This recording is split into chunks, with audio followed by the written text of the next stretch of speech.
it's clear that there is a pushback, at least in the public realm, in the media realm, certainly, against a lot of the concepts around DEI.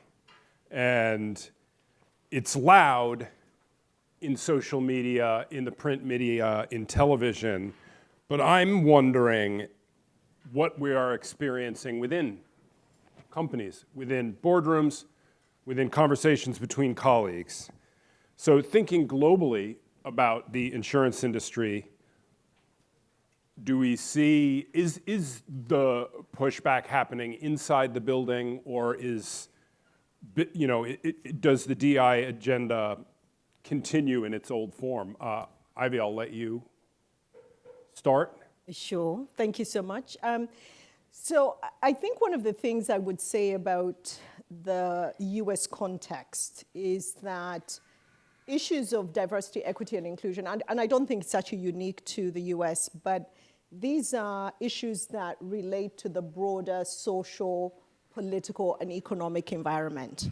So what we see playing out in the US election, during, but also frankly post, unsurprisingly, obviously, has a real impact on DE&I. But I think it's worth noting that these are not, the resistance hasn't been new to DE&I. If you are a leader that cares about these issues, if you're a practitioner in this field, it's not like you're always getting a warm embrace when you're doing this work. Much of the time, you're actually uphill battle. So I think it's worth saying it's not new. The hype and the heat and the weaponizing is particularly new. And I think there are three key tactics that I'm observing. And this is US context, but I don't think it's unique. I think there's what I will call the shaming of the work. So calling people a DE&I candidate, which we saw Harris. Vice President Harris described that way. So it's either to discredit you, saying that you didn't get there with full effort, or it's to discredit the work. So you see some companies removing their efforts quietly off their websites. And then I think there's the outright denial of systemic inequities. So it doesn't exist. You can't say there's systemic sexism and racism, so there's a dismissal. And then thirdly, I think there's just the bullying that especially has been, I think, amplified by social media, where you have billionaires who are highly empowered, pretty much voicing their own personal opinion and using it to make the case against DNI. So I think those are the particular things that I think are characterizing what I think is new, but the resistance to the work, I think, goes in ebbs and flows. And George Floyd's murder was probably a tipping point for the US where racial inequities really came to the front, but the resistance has always been there. Does that sound right to you? What would you add to that, Mark? I think the context in the UK is a little different. Yes. So, no doubt there is probably a larger polarization of opinion on the topic, but it's not reached the extent to which it is in the United States. Yeah. We have a culture survey that the Lloyd's market does, and this year well over 13,500 people responded to that.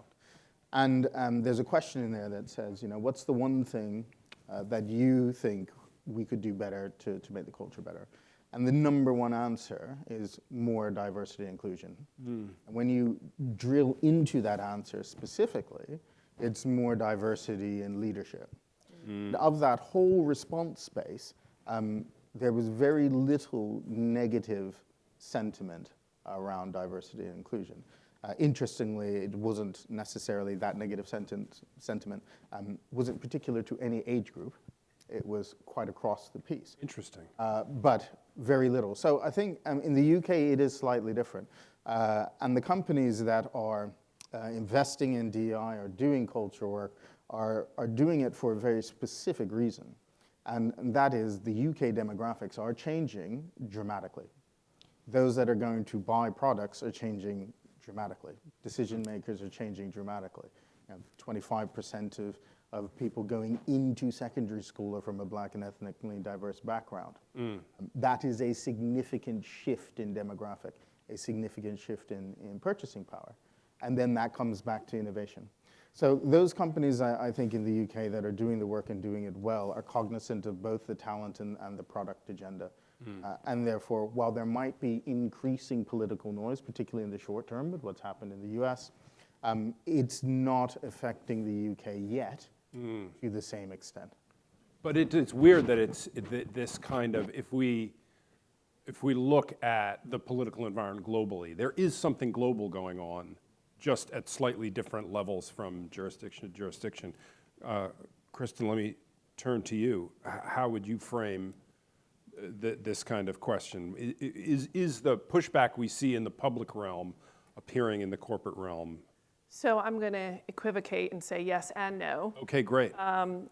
So from a corporate perspective, we're seeing large global companies, yes, there may be some that are taking it off their website. My company is doubling down on more training, more programs that are focused on gender, LGBTQ, multicultural networks, and really, pushing forward employee resource groups in particular. However, If I can just stop you, Sure. before I even let you go any further, that's an important decision, doubling down. What do you think motivated that?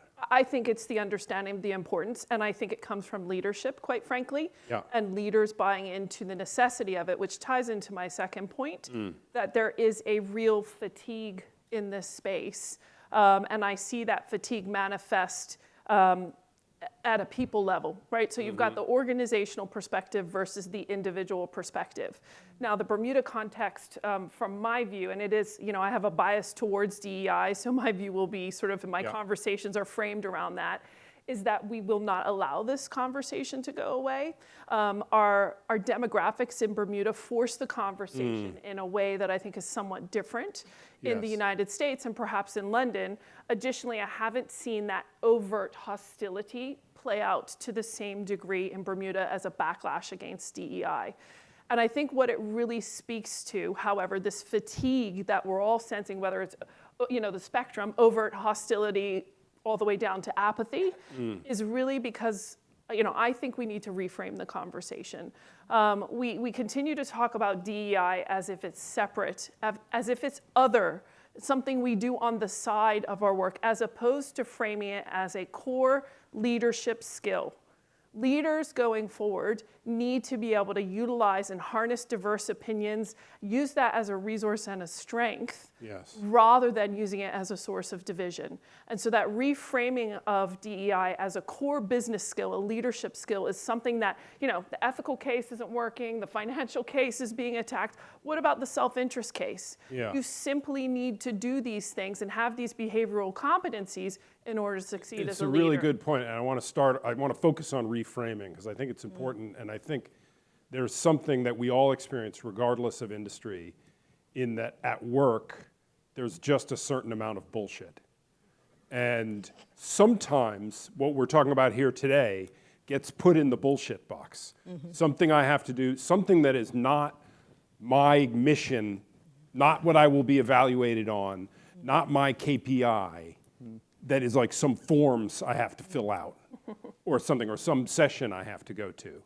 And so how do we reframe to think in a new way? Is that a fair question? I think it's a fair question. Look, I really do support the point that Kirsten's making, that there's, I think part of the difficulty of this conversation is the oversimplification of some very complicated history and context. But let's say D&I was an extension of the fight for civil rights and the settling of laws to protect marginalized groups, at least in the US context. So it has become really politicized and a very difficult concept, and I think it means different things to different people. So in reframing the narrative, at least when I did this work for Chubb, I used the words a focus on talent and a focus on culture. because I think culture is your operating environment as a business. Whether you are on the left side politically or on the right side politically, we're all part of a culture of a company. You want to have a culture that is high performing, that engages, that is productive, that Innovative, really, to use Mark's word. That innovates. absolutely. And then, then the focus on talent is, to Kirsten's point, is who do we have in the building? And what are the things that are going to motivate the talent that we have? But I think from a talent management perspective is you have to look at your pipeline and discern who's coming in, who's rising, who's getting opportunities, who has affinity. Does the senior management team look like the base of my customers and my company? Because a lot of the feeling that people get, I think the fatigue is around lip service. Yeah. So we say we care about these issues, we put them on our websites, we have corporate reports, but that day-to-day experience needs to reflect the progress that you're also making. So I'm all in for reframing, really with a focus on talent and a focus on culture. And your point, Mark, about what people want from the leadership, more diverse leadership. They want the people within the company want the leadership, as you put it, to look like the company and to look like the market. So maybe that's the reframing we need. I don't know. Yeah, something's worked in the Lloyd's environment here. I think what has worked in the Lloyd's environment is that we have been very deliberate about the progress that we want to see. In 2021, when there were 28% of women leaders, we said actually, by the time we get to 2023, we want 35% women in leadership. And we're going to hold every company to account in the Lloyd's market through our culture oversight, so you have the practices to enable you to get there. We want 1 in 3 hires to come from an ethnically diverse background. And we're going to hold you to account through our culture oversight processes about how you recruit and your talent and succession, et cetera. And that has been successful. We've met the women in leadership target.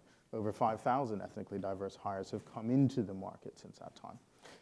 But it is, couldn't say it's causation, but I think over the period of the last couple of years, we have seen the percentage of executives that have KPIs and objectives linked to their remuneration around culture. That's the makeup of their workforce, that's engagement, that's talent and succession, so the pipeline, performance management, et cetera. That percentage has gone up from less than a third to about 40%. And so the quickening of the rate of progress, as I see it, is definitely linked to accountability. And that comes to systemizing it. Like you said, the rhetoric can't be too far from the reality. And as a leader at Lloyd's, 20% of your remuneration is around your culture performance. That is what our senior leadership group is held to account on. So it is very important. And I think that link to strategy, organizational strategy, the link to individual leaders' performance, that link to the talent pipeline, innovation, et cetera. When people understand that, I think it makes a conversation easier. And if you're a leader, I think for the avoidance of doubt, we should just be pretty explicit about it. You are a leader, you lead people. People are infinitely diverse. You need to be competent in it. And probably gone are the days when you can't. Well, let's, I'm interested to hear both you, Ivy, and Kirsten on this.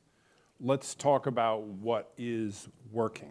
We've talked a little bit about the backlash, but we've heard from Mark about accountability. What else do we need to be thinking about, in terms of making, if we want leadership that looks like the company and looks like the market?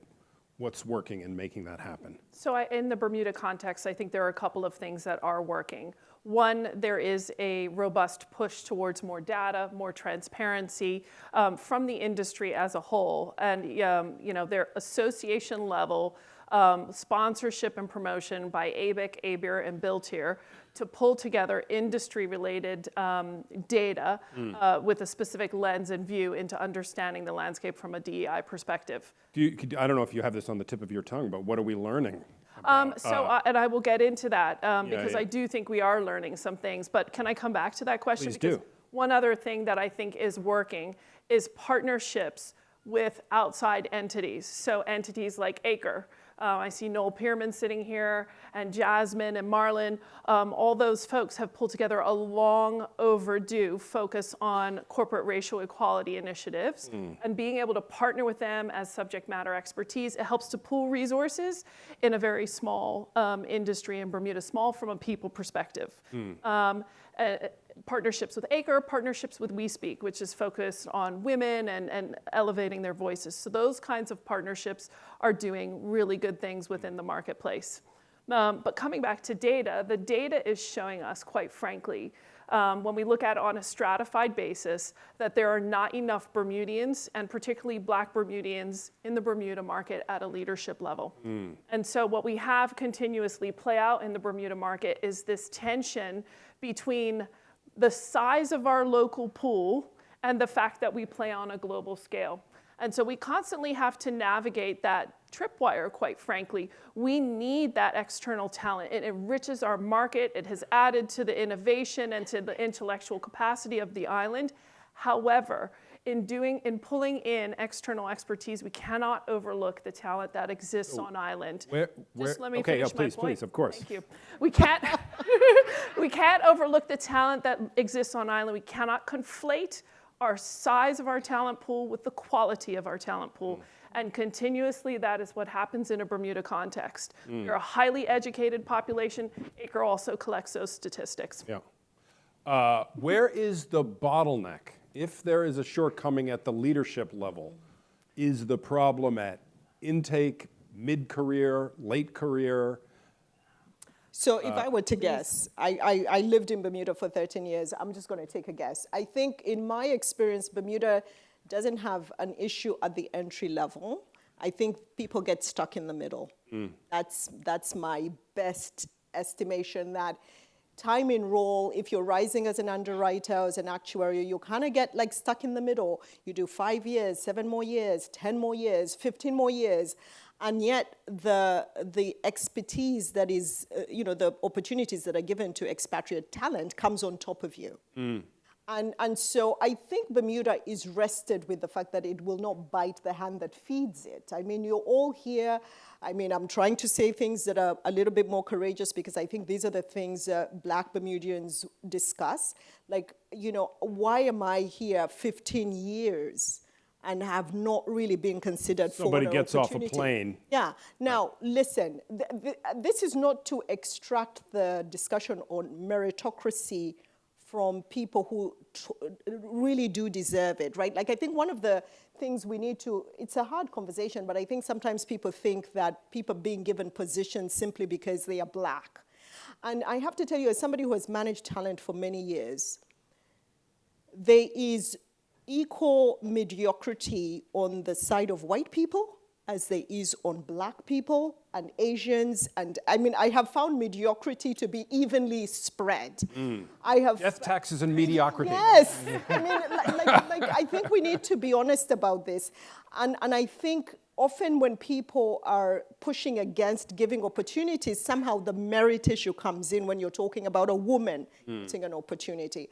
So I think a call out for white leaders, especially expatriate leaders who are in this beautiful island, helping drive this industry, is what are you doing to build that pipeline behind you? If you have very specific skills, what are you doing to groom somebody? Not necessarily to take out your position, but to really make sure it's almost your thank you to the island. Does the mid-career thing make sense to you from your own experience? It absolutely does, and I do think your point, lift as you climb, I think that should be a part of how you progress as a leader.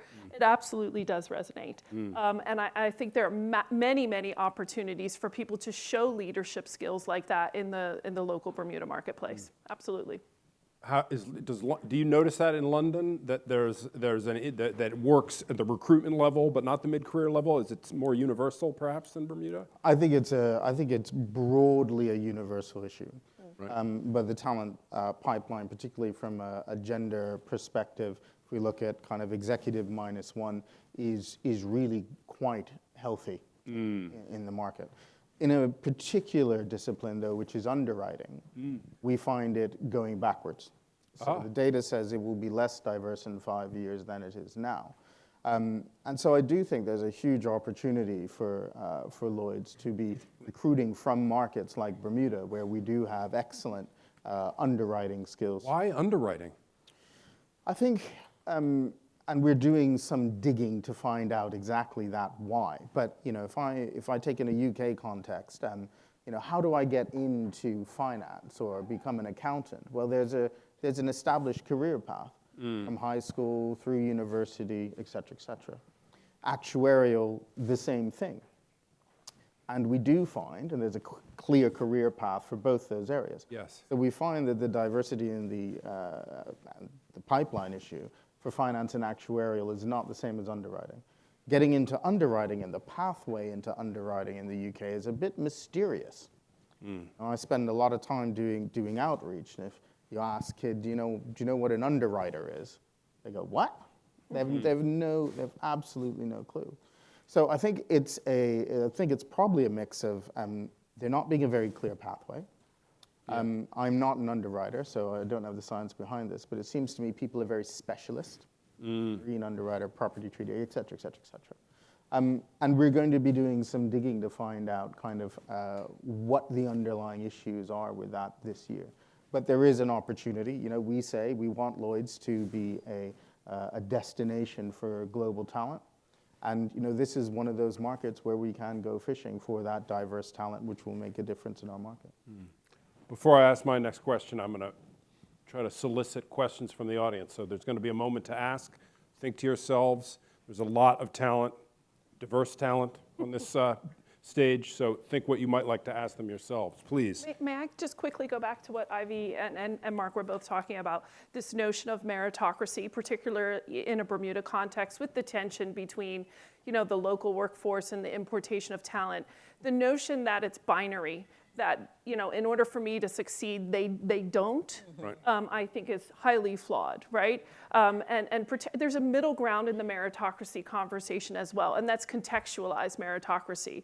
What does meritocracy look like in a Bermuda context? And again, people need the platform to be able to be elevated, and I think that when you come to Bermuda as an outside talent, you should be thinking about what you can do to contribute to the community, to the local workforce, and people should be held accountable for that. We've talked a little bit about what works. I want to talk about what's not working, which might have something to do with the nominal topic of our discussion, which is backlash. As people who've worked hard on culture, what are your frustrations? What is not working? What do well-meaning leaders do wrong in this context? Or well-meaning organizations, what do they have wrong? What can we do better? I think what Kirsten said at the start was there's a zero-sum mentality. Yes. So when you see the argument against or the resistance, it's like, why should I do enough to bring women? Because it seems to me like women are going to displace men in a leadership position. So every time you have any kind of inkling of advancing, it seems like this group is going to somehow overpower the existing group. I think it also needs to be frankly said there's sort of a fear of changing the status quo because there's a fear of sharing power. Yeah. It's a fear of sharing opportunity because somehow that feels like you're losing your perch. And I think that serves the work really poorly. But I think, the other piece that George Floyd's murder brought to bear was, we have a very different understanding of history.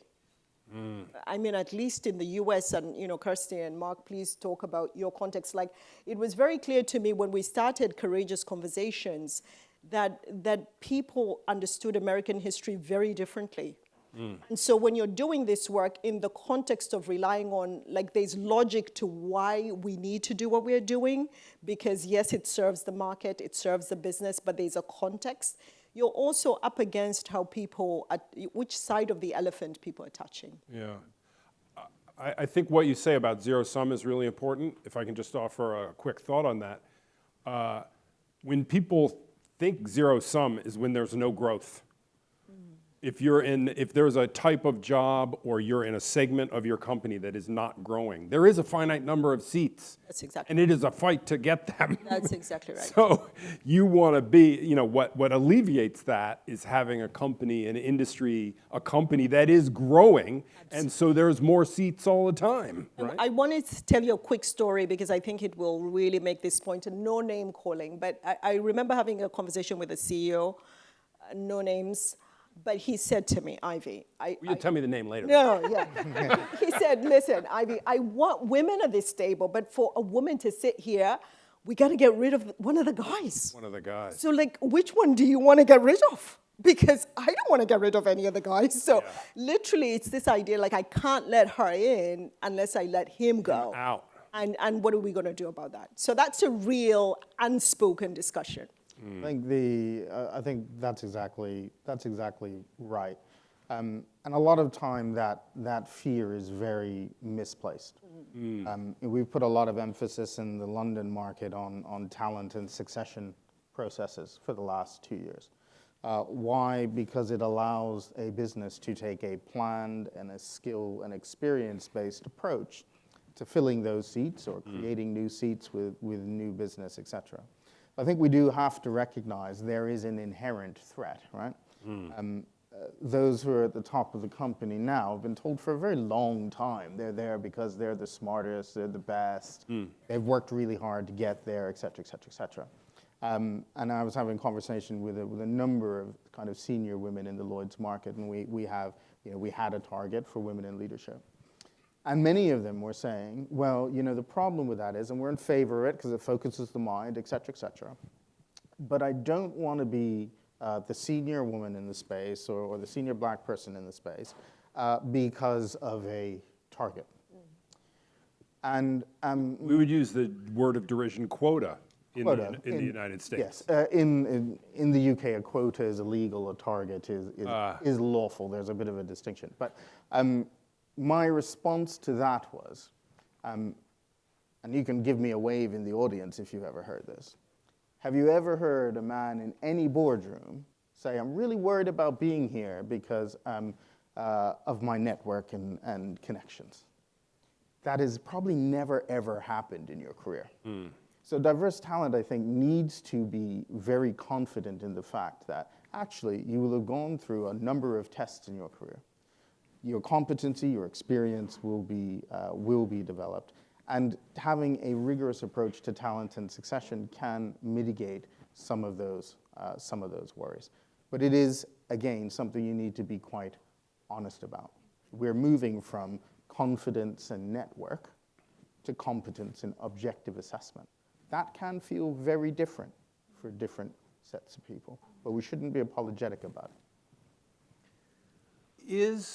I'm just thinking about my own career in the light of your comments, but is it easy, how hard or easy is it to measure productivity in your industry, right? Because in some industries, you can just say, look at the numbers. If there's any question about whether I'm here because I'm in a quota, when you work at a newspaper, people can look at how many stories you file. It's all right there, right? So that's what it raises for me is, how can people assert their objective worth in the industry by saying, look, I'm measured like everyone else?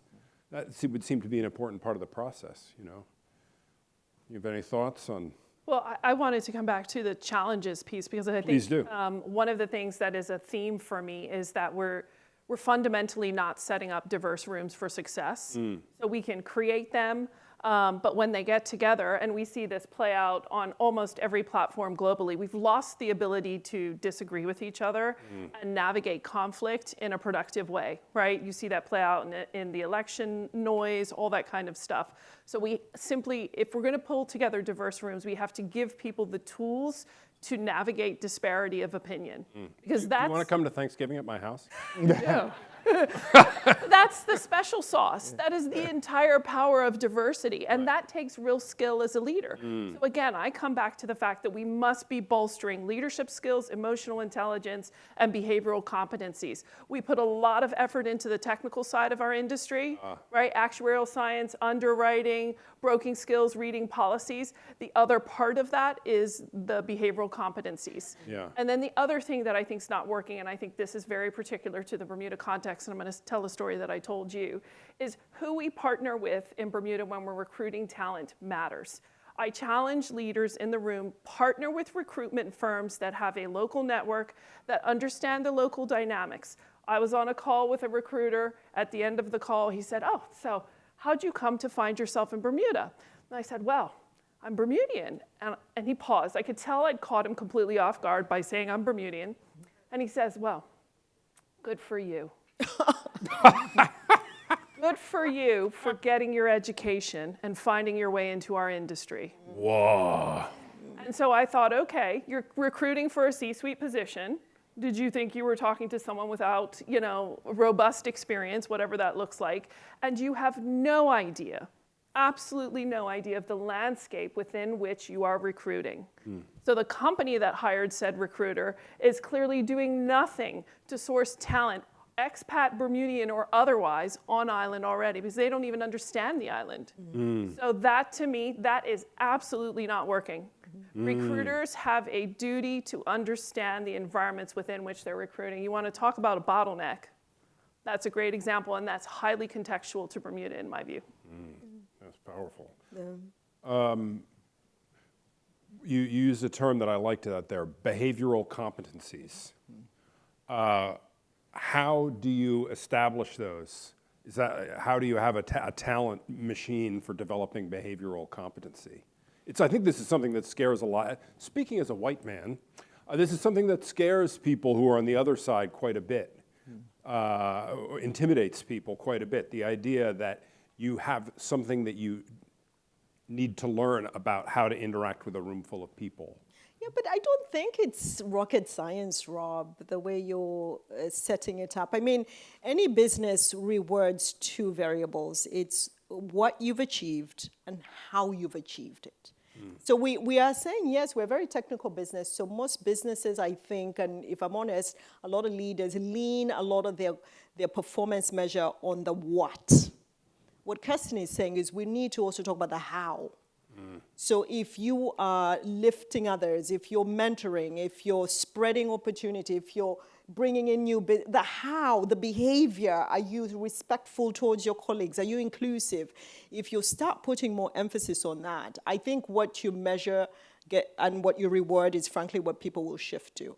But I think performance management, if you've got a good enough system, it should be measuring not just the what, but it should be measuring the how. Behavior competency is a settled thing. I mean, all of us have competencies in our organization that we put up. I think, though, my estimation is I think in the performance management process, people then revert to the technical.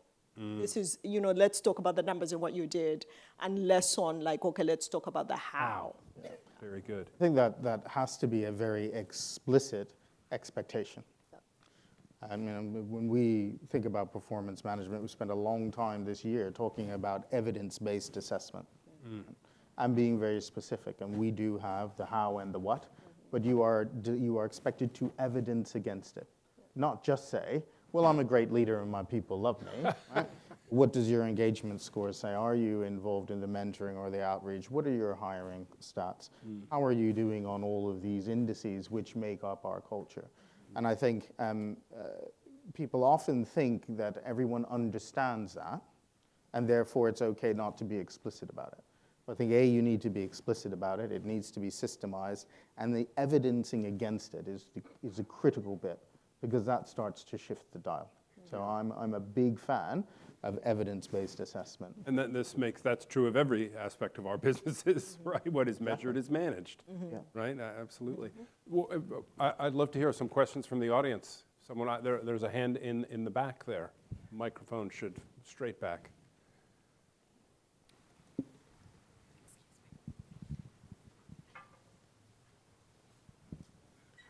Good evening. In the context of today's conference, I find it interesting that at the D&I session, we have a fairly diverse setup talking to us, and from attending the other sessions today, there was a lot less diversity. So I'd like to know your opinion on how do you feel that D&I is not just a marketing exercise? That's heavy stuff. Get in there. I'm not saying nothing. I'm not responsible for this. I think it's a great question. We have a very, I haven't been here all day, so I can't speak to the diversity of all the panels. But at Lloyd's, we have a very, very simple process, which is when you have an event, it's got a question. Have you considered the diversity of your panel? And that's built into the event's planning of everything. So while I can't comment on today, it is certainly about making the process help to deliver the outcome that you want, and that's how we do it. But I think in fairness to, I don't want to be the defender of the PwC and the Financial Times events and panel, but I think if you think about a lot of the topics were leadership topics, so they really did invite the CEOs. And I think it goes to the point that Kirsten was making. Our market has yet to really push a lot of our talent to those levels. And so I think if you're going to have leadership topics where CEOs are actually opining on issues, I don't think the appearance of, the token appearance of diversity on those panels makes sense to me, but I do think it makes a very strong point that you're making, that we still have distance to go. Yeah. We still have a distance to go, but it's a good call out. And I would say this is at the very soul of some of the partners that the industry in Bermuda should avail themselves of. We speak, their entire mission, aside from giving women the requisite skills to speak, is to lift up women's voices. And part of that is to lift up diverse women's voices and underrepresented women's voices. So there are tools that people can utilize to cast and shine a light on the very thing that you're calling out. When you're building panels, and I do a lot of these conferences, when you're building a panel, it's something you think about. We have a no manels rule that we try to adhere to at the FT, and I'm sure if you are a senior executive in the finance industry, and you are female, or you come from any sort of diverse background, if you wanted to, you could speak at FT conferences every day for the rest of your life. But the fact is, we're not there. You want senior leadership on the stage. Senior leadership doesn't look like the companies or the markets yet. Yeah, but I do think this is where the courage is needed and bold choices are needed. So if you're a CEO and you have a brilliant person on your team that probably could represent your company really well, you could just say, hey, PwC and FT, very happy to do it this year, but next year I want to send this person, and I insist you use this person. I think a lot of CEOs have that lever at their disposal. The question is, do you have the political will to make a bold choice? Another question from the audience. Don't be shy. Okay, we are a little shy. Okay. All right. Yeah. So I think let's try to sum up a little bit. What do we want people to take away from this panel? We talked about being explicit, right? About being clear at the outset what the expectations are, measuring the expectations, being honest. That was one of Mark's great points. What else do we want to? That we have to be sensitive to the local market. You have to think about what the specific market you're looking at is. And I think people want to be able to be themselves and have a great career, right? That's pretty fundamental. I don't care who you are, on the diversity spectrum. You just want to be able to be yourself and come to work and knock it out of the park. And the organizations that provide the environment and the culture that allow people to show up as they are will get the best out of them and will simply perform better and build better teams. So we've really talked about organizational practices and organizational levels. I think I would end my comments on a personal level to people individually, right? Don't get bitter about these issues, because bitterness is your own demise when it comes from a career management. So if your hands are folded and you're sucking your teeth, chances are somebody can't lift you up. if you're not reaching out, even though it's really tiring and it's hard, I would really encourage you to still reach out for those opportunities. And then I would just say, give people grace. Like, these are tough conversations. People will misspeak. People will likely say something offensive. The young lady there called out the real big elephant in the room. Like, give people grace to say what's important, because I think that inevitably improves our organization and our industries. Last word, Mark? I think the thing I would encourage everyone to understand is that increasing diversity is inevitable. And the companies that grasp that now, grasp it fast and embody it in their talent, in their products, and the way of thinking, are going to be those which will steal a march. The world is not becoming more simple. It's becoming more interconnected. Risks are becoming more complex globally. To do that well, you need a broader set of perspectives. And so I think I would take away the problem of today and see it as the solution of tomorrow. Thanks very much for joining us. Let me join me in thanking the panel. Well done. Thank you. Have a good time. Thank you.